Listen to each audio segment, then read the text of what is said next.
Indigenous voices are turning to social media to reclaim their identity, culture, and traditions, creating community and challenging stereotypes, one post at a time. I'm Anelise Borges, and this is The Stream.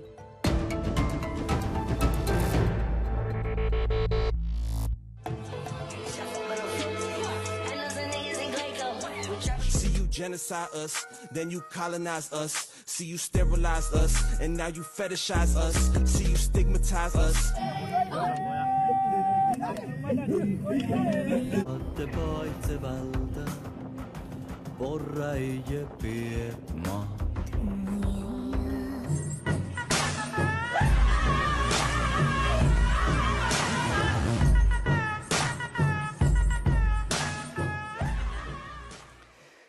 The country I was born in, Brazil, used to be home to at least 1,000 indigenous tribes before the arrival of European colonizers. Today, there are only about 300 communities left.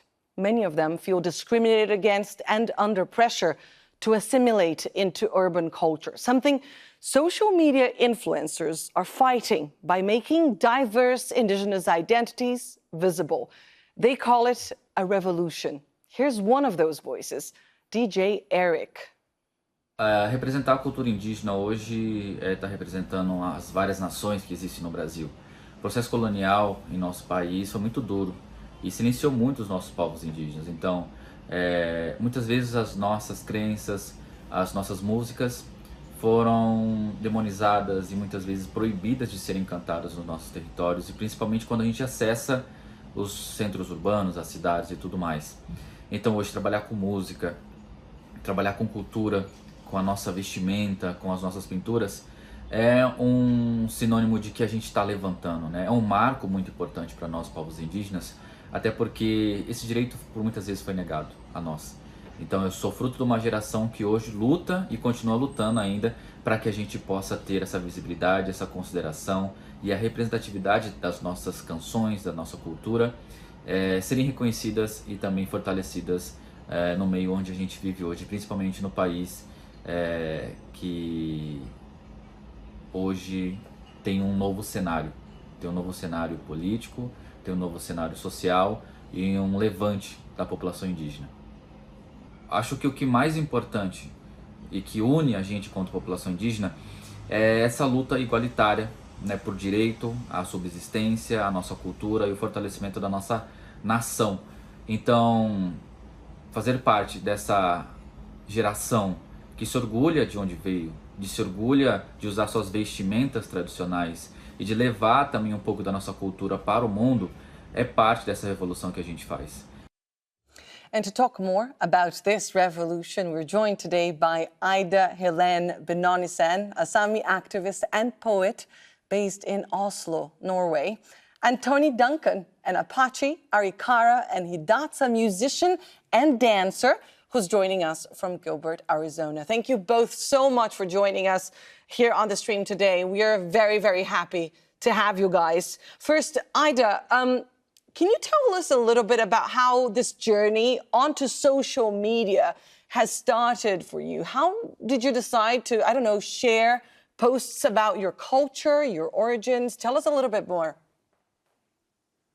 I actually started making TikTok videos to bring attention to the ongoing human rights violation against the Sami people of Fosen in Norway.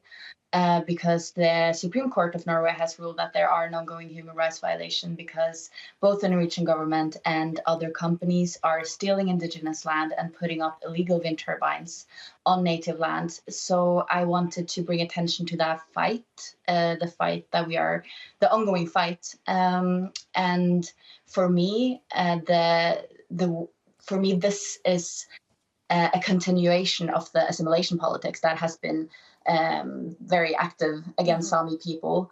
And my family lost so much of our connection to the culture because of the assimilation politics. So for me, a very huge part of my activism is trying to trying to fight so other people don't get assimilated like my family did. And so when I started posting about the activism and the case on social media, it became natural for me to also talk about my reconnection and my journey to becoming more connected to our culture and the language, because people had a lot of question of what that looks like in reality. And so both celebrating my culture, reconnecting, but also I'm sharing about our fight and how. So it's quite a personal journey for you as well, because you were yourself reclaiming your own identity, I suppose. Yes, absolutely. I am a reconnector, and I'm going to be a reconnector for the rest of my life.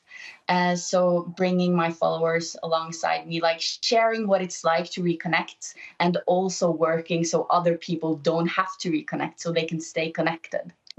Absolutely. Tony, how has this journey of creating content for online communities, how did it start for you? Well, I really started to share a lot of the different style of dances that were taught to me. My father was a hoop dancer. My father was a flute player, and that was passed down to me. And now I'm a father. And so posting to the social media, it was kind of a way for me to interact with my children, because my oldest daughter, Manaya, she's 14, and she would show me different videos, actually from other cultures as well. And she really helped me to kind of get out there and to share some of the videos. And as an Indigenous father, I always want my children, to be very proud of who they are, to be proud of where they come from. Ida, you are also a poet, and I want to share with our viewers something that you put out. Take a listen. We are the children of the mighty sun itself. We are the yoik that fills the gaps between Norland's trees. We are summer nights in the midnight sun. We are the circle and the flag where red meets blue. We are tough against the soft, where the sea crashes against the sheer mountain. We have treaded terrain unknown to others. We are the song and circle that never ends nor shatters. We are past and we are present. We are Elsa Laura Renberg. We are Ella Maria Hetta Isaksen. We are fighting spirit and love. We are toil and mercy. We are hope and we are sorrow. So we know that we are able to face tomorrow. And sometimes you don't see us, but we are. And today we fill the north, south, west, and east with red, blue, yellow, and green. And we are because of those who carried on, even after you gave them deep, deep scars. For the greatest of all is the unity we hold tight between our palms, between folded hands and praying hands. And today we remember all we are and all we long for. We are strong and the children of the mighty sun itself. We are right where we belong. This is obviously very artistic and very beautiful and soothing, but you have, as you said before, been involved in some very difficult moments, I would say, much more political and perhaps much more agitated than this poem. You were part of a protest inside the Norwegian parliament. Can you tell us a little bit about your activism, and has that cost you? I mean, it's difficult to be an activist and to face authorities. You've, I believe, been detained for it. Yeah, that is correct. It's very poems like these are the ones that reminds me why we are doing this, and that's also what's giving strength. You could see my godmother in that video, my beautiful godmother. So we are fighting for our way of life, and I was arrested twice last year. I was occupying the oil and energy ministry for 4 days because 500 days after the Supreme Court ruled that the Norwegian government is breaking human rights against the Sami people of Apache-Arikara, nothing had happened. So we occupied the oil and energy ministry for 4 days. We were arrested in the middle of the night, and then mass demonstrations broke out, and we closed down 10 ministries. Wow. And after it had to take 10 ministries before the Norwegian Prime Minister admitted the ongoing human rights violation. And still today, there are human rights violations in this area, and there are companies owned by Norway, by Germany, and by Switzerland who are breaking human rights against indigenous people here. And we are continuing to protest. Last time I occupied the Norwegian parliament, that is correct. I was also arrested then, and we are facing trials in March. So we are 20 young human rights activists, for the most part indigenous, who are now facing trials for standing up against human rights violations, while the government and the companies who are doing this are going free and are not being tried.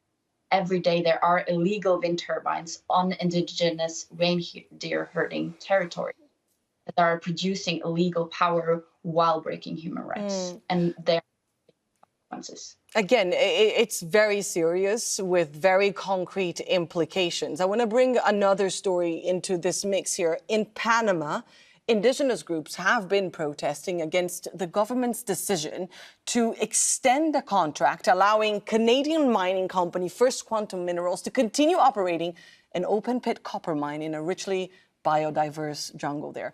Rosa Garcia, a Guna activist and actress, has been taking part in the demonstrations, and she's hoping to inspire others to feel that they can take up any fight. This is how she described one of the last protests she took part in.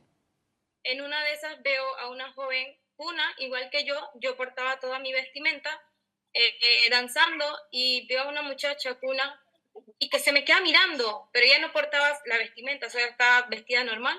Y se me quedaba mirando así como embelesada. Y en mi cabeza yo dije, claro, tú también puedes hacerlo. Quería transmitirle eso, como que no te avergüences. El día de mañana te quiero ver vestida con tu mola, salir a protestar y darlo con todo.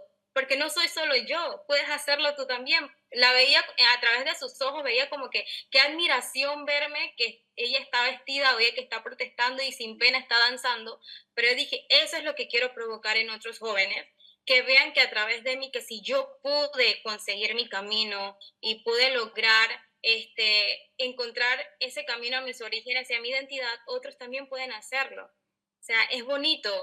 No está mal estar en esa encrucijada de no saber dónde encajar y o en qué bando te toca ir. O sea, no está mal estar en esa pelea.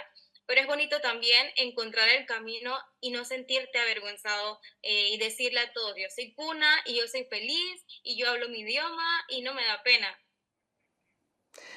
Tony, obviously there are many very important causes out there. You talked about just conveying your culture, your values to your children. What other causes are important for you? For example, making the indigenous culture, Native Americans, more visible online. Can you tell us a little bit more about that? Yes.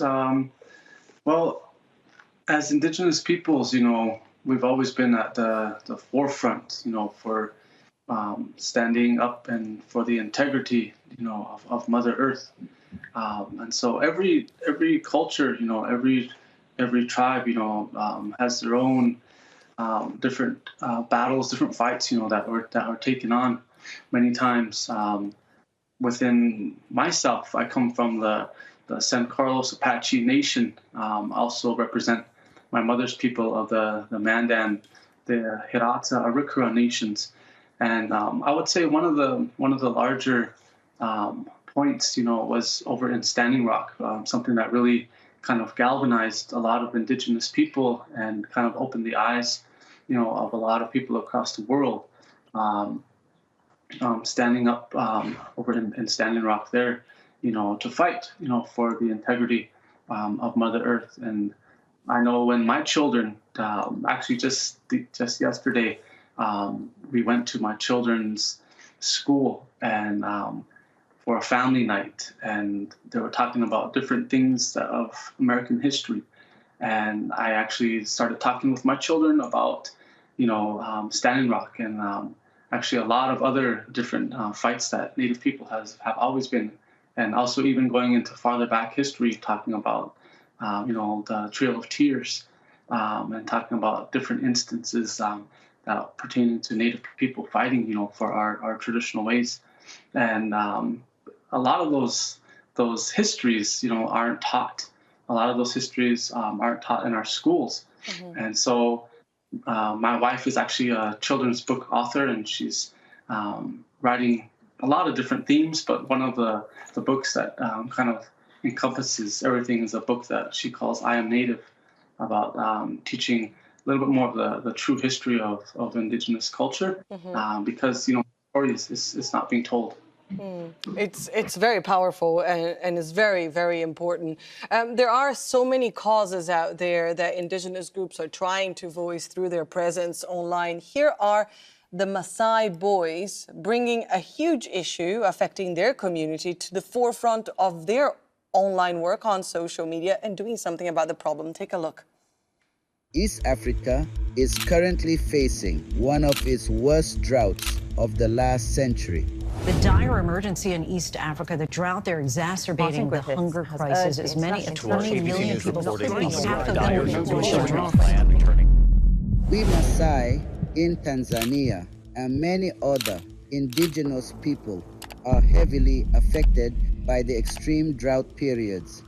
With our natural water sources completely dried up and cattle dying, we were left with only one option: to build a water well. And one of the founders of the Maasaiboys, Kanaya Kolong, is finally able to join us now here on the stream. Kanaya, thank you so much for being part of the show. We were very happy that you could make time for us. We just saw the video there about the well. Can you tell us about some of the challenges that your community is facing? Thank you so much. Hello, everybody. The big challenges we have is our cattle are dying because of there is no water now in Maasai land. The climate change has changed, so there is no water. So like as a Maasai, we live in the bush and we belong to the cows, mm-hmm. the cattle. What I mean. And then for those season ago, everywhere is dry, no water, everything is. So we suffer with water. So you started a campaign online. You also started that crowdfunding campaign to try and raise some funds to fix that problem. Yes. Is that part of why you created the YouTube channel? Because I know you created that channel, the Maasaiboys channel, to share your culture, but also to try to reach out to the outside world to ask for help, perhaps? Yeah, we tried that channel because I want to show people how love and how we are. So and then I want to show people where are we struggling with it, because not everyone knows this. But we created this channel as a Maasaiboys to show people love and see what are we. And how have people reacted online? Have you received many messages, many comments? Do you have, I don't know, many followers online? Yeah, I have a lot of followers, and a lot of people, they ask you, so how do you Maasai live without the water? They said before we have a water, but now everything's changed. Ida, I'm going to turn to you now, because you mentioned that reclaiming your identity was part of your journey. I want to share a video from a psychotherapist I met in the Brazilian Amazon and then get your reaction. Take a look. Eu me deparei com algo que eu não imaginava encontrar. Eu me deparei com a fome e com alto índice de suicídio entre os jovens. E eu não esperava isso. Eu entendi então que eu precisava agir. Eu resolvi trazer o meu projeto para cá. E eu quero construir, junto com as comunidades e com as instituições locais, um espaço onde os jovens possam se reencontrar, possam interagir entre diferentes culturas, diferentes etnias e valorizar a riqueza que há dentro deles. Para que a próxima geração de indígenas desse país tenha orgulho de ser quem elas são. Ida, Helene mentioned something very serious there in terms of losing identity and the consequences of that, the impact of that, especially on the youth. Have you witnessed anything similar around you? Have you heard about it? Is that something that, I don't know, perhaps the Sami people have also faced? Yeah, I think it's almost impossible to be a people that suffers of the consequences of colonization. I think it's impossible to be that and not have mental health related issues because of this. And I come from an assimilated family, and that has really affected my family's mental health, and also my own. But also during the demonstrations that has been going on, because we are mainly young people that are fighting for our rights right now. And I'm sorry, I get a little emotional. A lot of people are struggling. A lot of us is not feeling connected enough to our culture. A lot of us feel like we have trauma after everything that has been going on for the last, both for generations, but also in our own lifetime. And people are really, really tired, and you can tell that people are tired. And a lot of us know people that has committed suicide because of this fight. And but we are privileged in many ways. There are people that are trying to protect us in there's, for example, a group of therapists that speaks Northern Sami that are available after the demonstrations and also while we're demonstrating and after we've been arrested. The first night when I got arrested, I was so scared. So I was really, really scared, because we wake up by 20 armed police officers and that arrests you. You become scared even when you are demonstrating. And after we were released, we were met by professional people speaking the language and comforting us. And because we have generational trauma as well as trauma from the present time, so it's complicated, but I think it's impossible not to get like mental health. It is one issue that Tony had also mentioned before, the importance of connecting his children to the culture. We've seen situations similar to the one I've seen in Brazil. I read about similar situations in certain parts of America. Tony, can you tell us a little bit about the difficulties and the challenges the youth of Native Americans may be facing? Yes, I think not only just the youth. I really feel that reconnecting back to a lot of these traditional ceremonies, reconnecting to a lot of our songs, our dances, have really, really helped a lot of the generational trauma. Have really helped to help people to overcome a lot of the trauma that they have experienced, or that even has been passed down to them.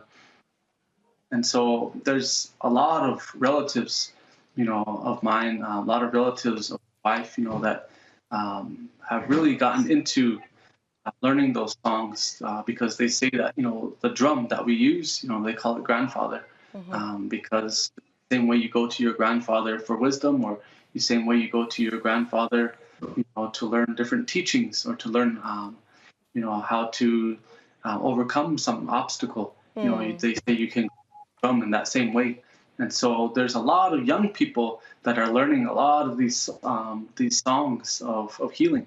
There's a lot of young people that are learning a lot of different styles of dancing, especially when you can see them being on social media, a lot of different TikTok and Instagram, and a lot of these ways that the music, the dancing, and those stories are helping people to overcome those traumas. Kanaya, what is your hope for the future with this channel, but also for your community? What do you hope? I hope my community of the Maasai, I want to inspire them to not to lose our culture, because our culture is very important. And I guess for everything. And I guess on that note, we're going to end today's show.